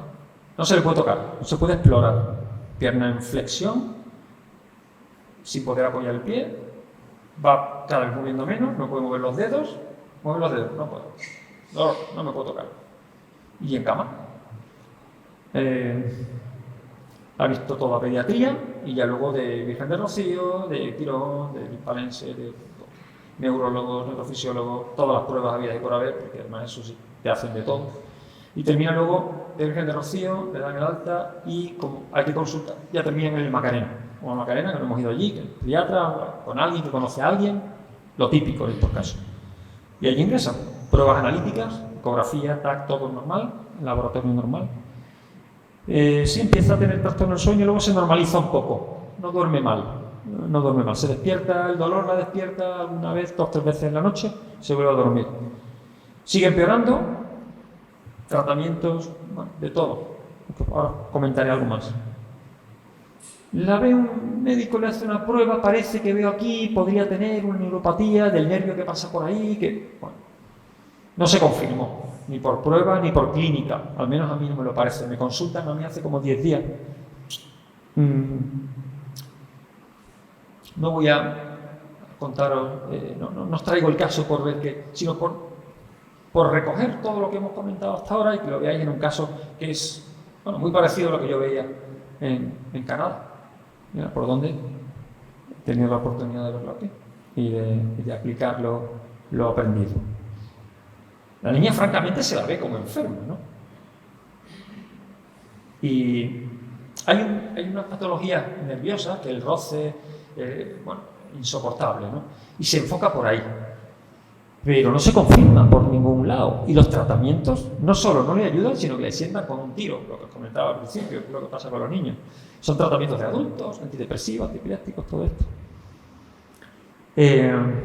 Venga, pues fisioterapia, fatal. Estoy peor. El fisioterapeuta sale espantado de la habitación, no puede tocar a la niña, esto no se puede, como no le quiten el dolor ya empieza la pescadilla de la cola. Si no tuviera dolor podría rehabilitarse. Es que claro, el dolor. Es que el dolor no deja dormir, es que el dolor no deja comer. Y entonces ya es el dolor. Y el dolor. Claro, con este dolor, ¿cómo va a ir al colegio? Con este dolor no puede andar. Bueno, pues llame al del dolor. Me llaman el del dolor. Cuando yo llego, ya, esto había pasado. Esto me lo leo yo en la historia, recojo todos los informes, pues tiene 14 páginas de informe, hablo con los pediatras que están desesperados. Y todo esto ocurre, pues, como todas estas cosas. Esto me llaman a mí, pues el martes de feria a las 2 de la tarde, que el miércoles era fiesta, que el jueves y viernes todo el mundo en la feria, y bueno, estas cosas pasan así. Y los padres allí, la Semana Santa que hemos pasado, la feria que tenemos, unos caretos tremendos, bueno, que os voy a contar un disgusto familiar, los abuelos, bueno, pues allí estamos, no puedo ir a verla. Claro, esto no es una entrevista de 10 minutos, esto es una entrevista de hora y media, de 2 horas, porque el día digo, ya está. Como tampoco iba a ir a la feria, pues yo digo, este es mi caso.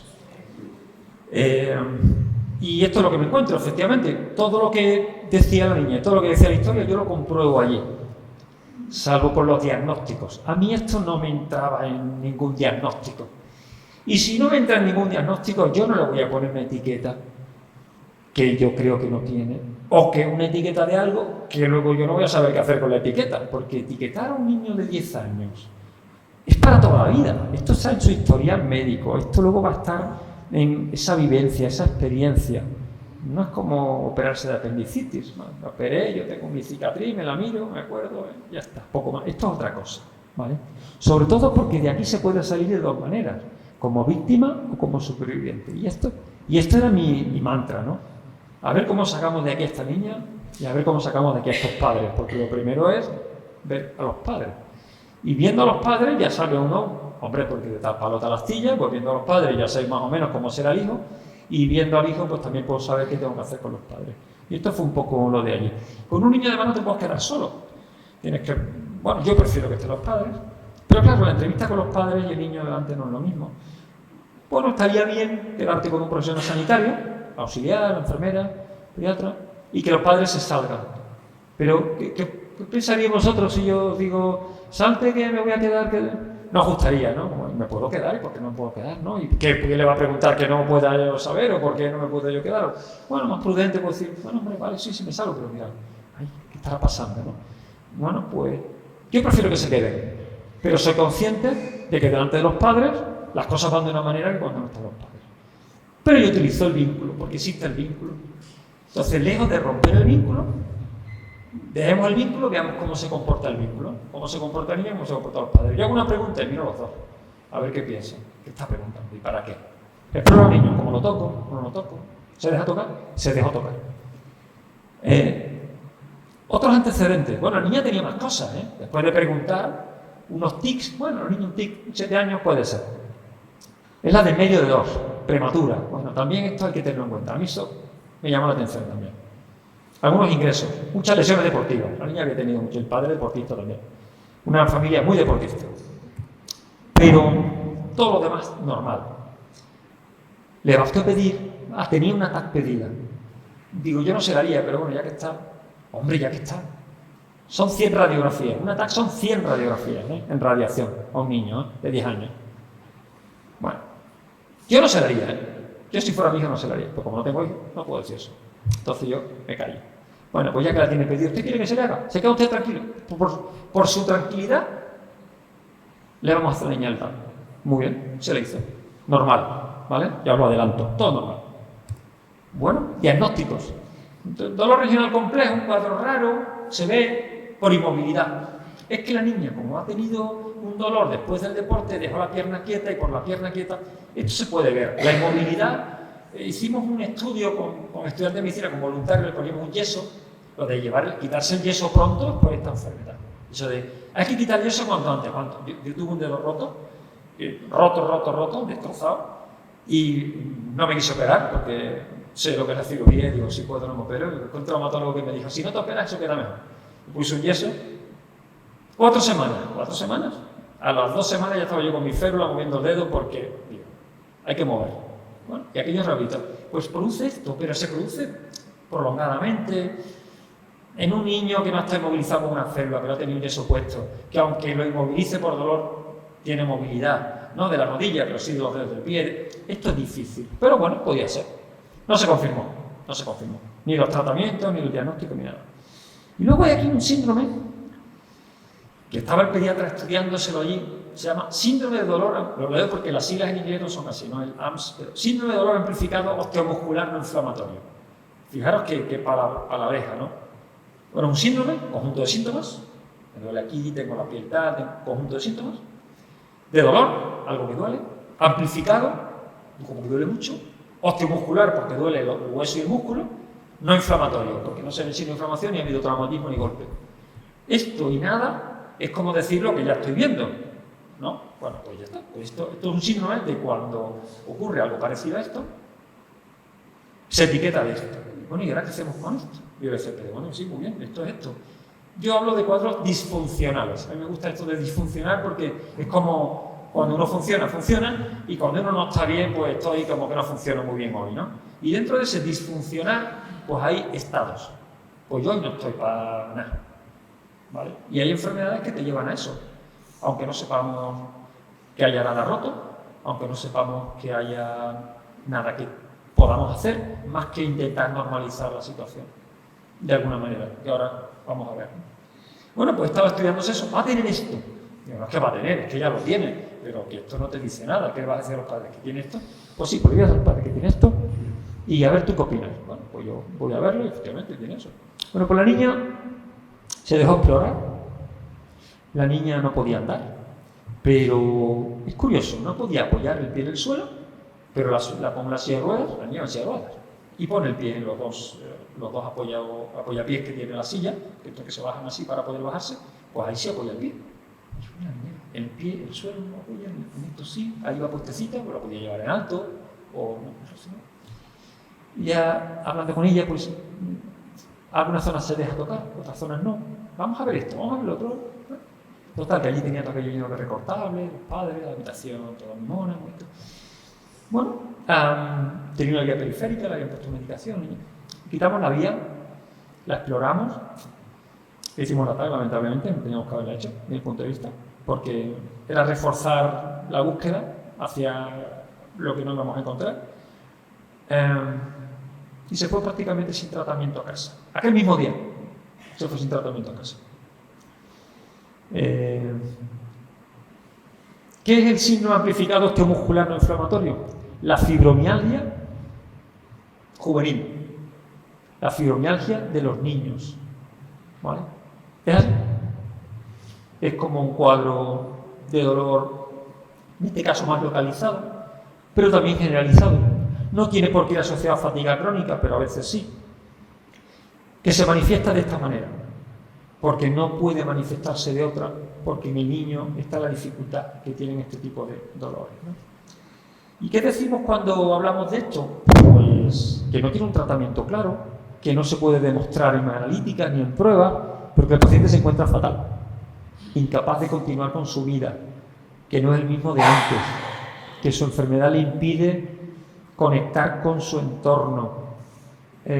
Al final, si no tenemos sentido en nuestra vida, no tenemos vida.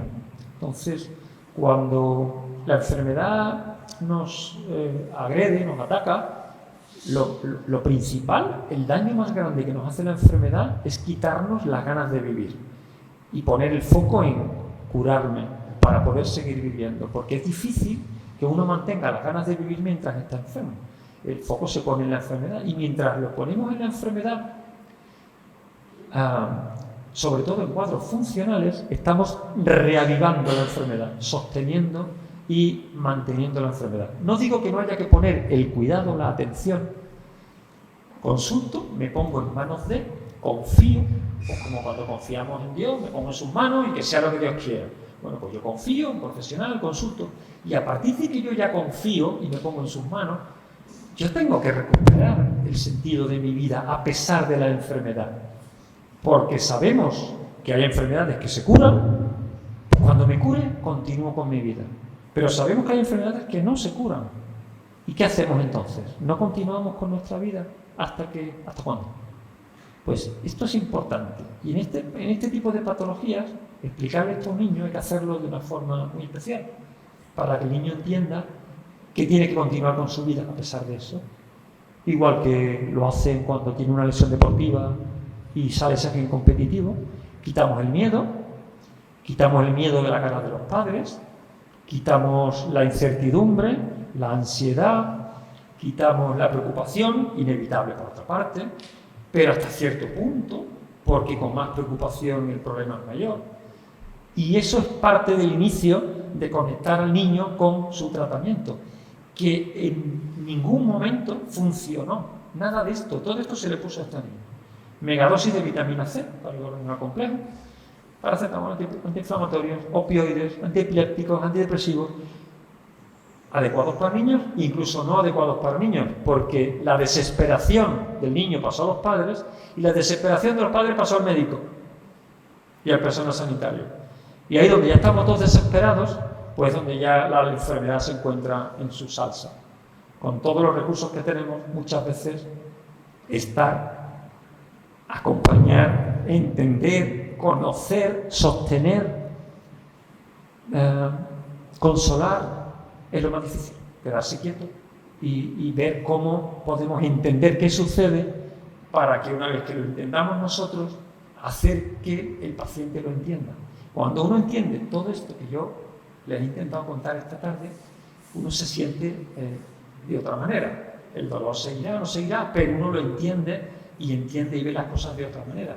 Y esta es la base del tratamiento en este tipo de patologías que afortunadamente, bueno, no la vemos en nuestro entorno aquí, pero esto es lo que yo veía, lo que yo vi en este hospital de niños, muy famoso, son muchas cosas, hace cosas muy interesantes,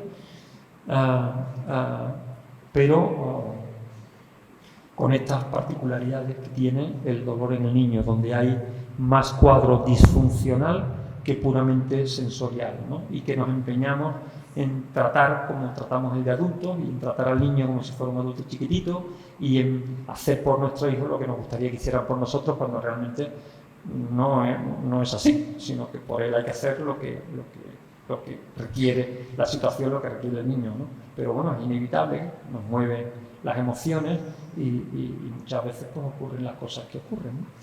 Y hasta aquí es lo que yo quería traeros, un poco de ciencia humanística, una experiencia personal y una experiencia clínica para que de alguna manera, bueno, ilustrar algo tan complejo como es el dolor, sobre todo en un paciente tan complejo como es el niño, incluso desde la concepción, desde el intraútero. Esta niña nació prematura, yo digo que todo pasa por algo en la vida y esta prematuridad pues probablemente la ha hecho más sensible, más vulnerable a este tipo de sensaciones. El entrar en contacto con este mundo desde una edad tan temprana y hacerlo de esa manera, pues posiblemente en ese entorno en el que ella está creciendo va a hacer que su vida sea una vida muy especial y tendrá que desarrollar habilidades especiales para ser una superviviente y una víctima, y tendrá que tener suerte de dar también con entornos especiales que así la valoren y la consideren, porque si no probablemente pues sufrirá mucho a lo largo de su vida. Nada más, muchas gracias.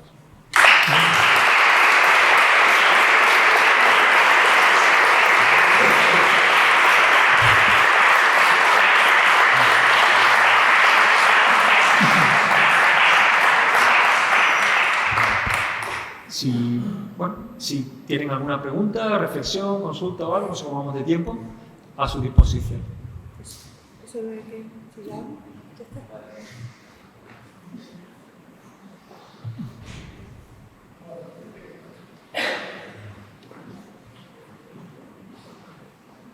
¿Les resulta familiar lo que hemos comentado aquí o no?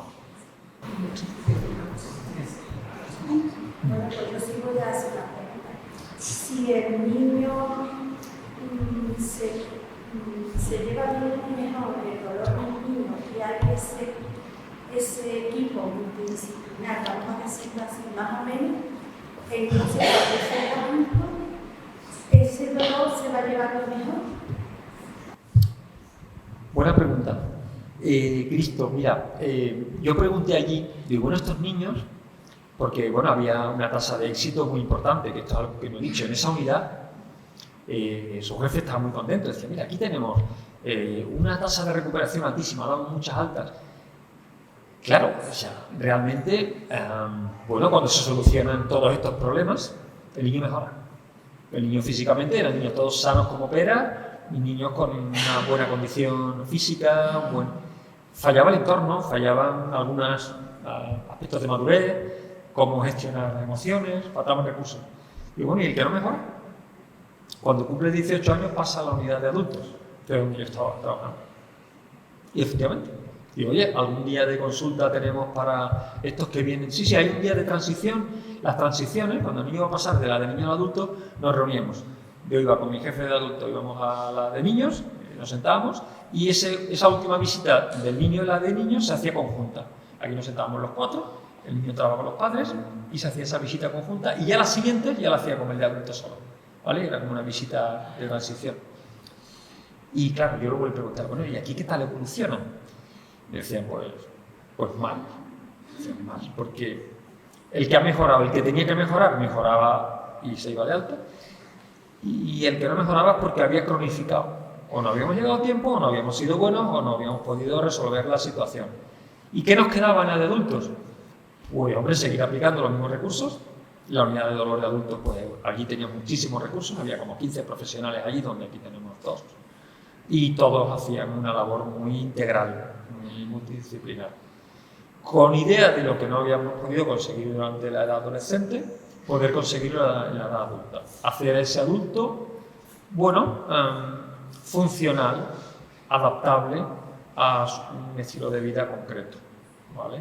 Ayudarle en los estudios que no había podido desarrollar, pues tenía que ya años sin pasar recursos, con los problemas del hospital y con toda su enfermedad, pues ayudarle a adaptarse, ayudarle a socializar, a que no se convirtiera en un inadaptado, ¿no? Pero realmente las posibilidades de mejoría se reducían mucho cuando el niño crecía con ese problema y se convertía en adulto, porque iba perdiendo condición física, iba adquiriendo malos hábitos. Claro, ya hablamos de niños que cuando van creciendo encuentran en las drogas, se encuentran en un estilo de vida poco saludable, en compañías poco saludables. Pues claro, ahí es donde ellos encontraban lo que no habían encontrado en un entorno saludable. Pues encontraban el afecto, el reconocimiento, o el amor, o la comprensión, o la educación, o lo que necesitaran en ese momento, ¿no? Y entonces, claro, eso llegaban a adultos con mucha secuela, con una experiencia muy negativa. Luego, lo que no se reconducía en esos primeros años, luego había que trabajar con ellos en la unidad de adultos. Obviamente, cuanto antes mejor, porque estos cuadros funcionales se resuelven mejor, y cuando estos cuadros disfuncionales son de adultos, como todos vosotros sabéis, pues las posibilidades de recuperación son menores. No digo que las de adaptación lo sean, tenemos otras capacidades. No tenemos capacidad física, que es de lo que se nos quejan nuestros pacientes. Yo quisiera tener fuerza, ganas, vitalidad, energía, que se me acaben las pilas a media mañana, pero tiene otras capacidades. Lo que pasa es que esas otras capacidades nos cuesta mucho desarrollarlas, porque vivimos en la sociedad del físico, vivimos en la etapa, la vida física, la vida del hacer cosas, y no vivimos una vida emocional, vivimos una vida mental, no vivimos una vida espiritual, vivimos una vida pegada a las cosas que hacemos. Somos lo que hacemos, no somos quienes somos. Y entonces ahí nos desvalorizamos mucho. Entonces todos estos recursos que realmente el adulto puede tener a su alcance, por su madurez, por su experiencia, por todo lo que ha vivido, por todo lo que ha conocido, cuesta mucho adquirirlos. De hecho, los gimnasios están llenos y otros ámbitos pues, están vacíos. Cultivamos mucho el cuerpo, pero luego incluso la mente, me atrevería yo a decir.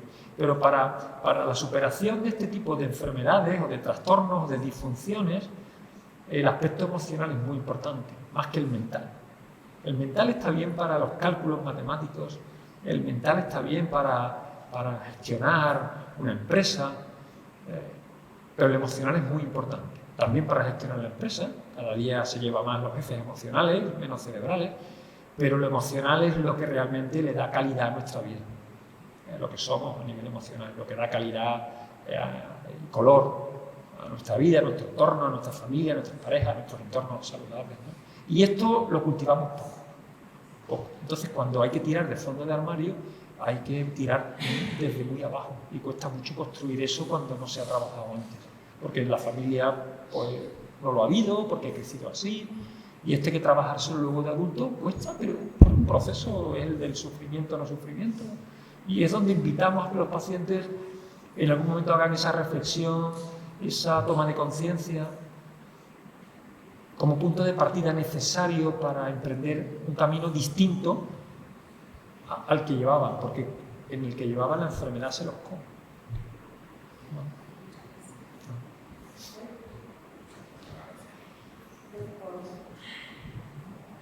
Bueno, desde aquí quiero darle las gracias. Por lo menos yo he aprendido mucho y creo que ustedes también. Muchas gracias por estar aquí. Es un placer de haberte tenido otra vez de vuelta. Gracias, Cristo. Y muchas gracias a todos y por estar aquí. Yo es que me pongo muy nerviosa, ustedes lo saben. Pero bueno, así que nada, espero que les haya servido de mucha experiencia también y ya está. Muchas y bueno, ahora gracias le a todos. vamos a dar un detallito a don José, ¿vale?